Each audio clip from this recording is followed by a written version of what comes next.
लो बच्चों, let's see the question. For a wave on a string, length of the string must be of option A any length, option B equal to wavelength, option C equal to two wavelength, option D any integral number of wavelength. So let's see the key concept of this question.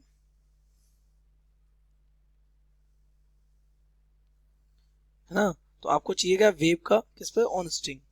तो wave का एक corresponding analogue ले लेते हैं from bourse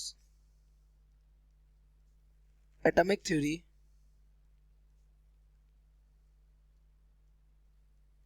electrons, आपने ये वाला statement पढ़ा है,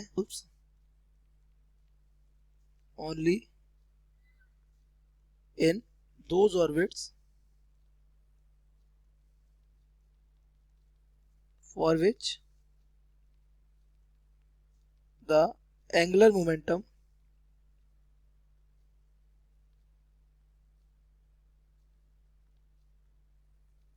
is an integral multiple of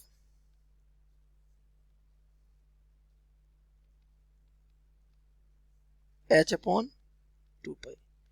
तो ये लॉजिक आपको पता है कि किसी भी सेल के इलेक्ट्रॉन के लिए L इक्वल क्या होता है, एन एच अपॉन 2 पाई होता है.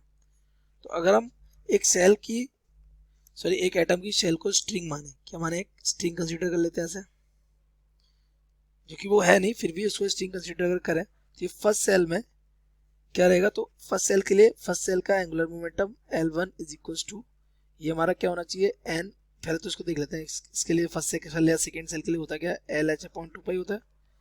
यहाँ पे एन क्या है, इंटीजर. नाउ अब आपको पता है एल क्या होता है, एम वी आर. तो this is M V R is equal to N H upon 2 pi. तो 2 पाई को उधर का मतलब भेज दें, तो 2 pi r is equal to हो जाएगा n H upon m B.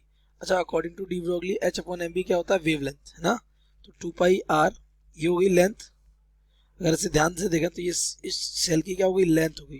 तो अगर इसको स्ट्रिंग माना है ऐसे, तो ये क्या होगी, स्ट्रिंग की लेंथ हो सकती है. कंपेयर किया जाए तो ये हो जाएगा एन और ये हो जाएगा लैम्डा. तो ये लेंथ मान लेते हैं इसको स्ट्रिंग की, तो length small L equal to क्या हो जाएगा, एन लैम्डा. तो इसका मतलब ये निकलता है, जैसे अगर आपकी एक कोई स्ट्रिंग है, तो स्ट्रिंग की जो लेंथ होनी चाहिए वो या तो होनी चाहिए एक वेव के इक्वल, या उसमें कितनी वेव्स बने, या उसमें बने कितनी, 2 वेव्स. दैट मीन्स ये सिंगल वेव और ये सेकेंड वेव, तो इसमें कितनी, 2 लैम्डा बन रहे हैं. तो अगर अपने ऑप्शंस को अगर आप मैच करेंगे तो any integral number of wavelength. तो आपको यहाँ पे नजर आ रहा है क्या, इंटीग्रल नंबर ऑफ वेवलेंथ बन रहा है. तो ये हमारा option D will be correct. So the correct option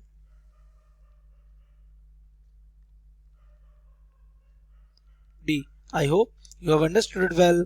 Best of luck.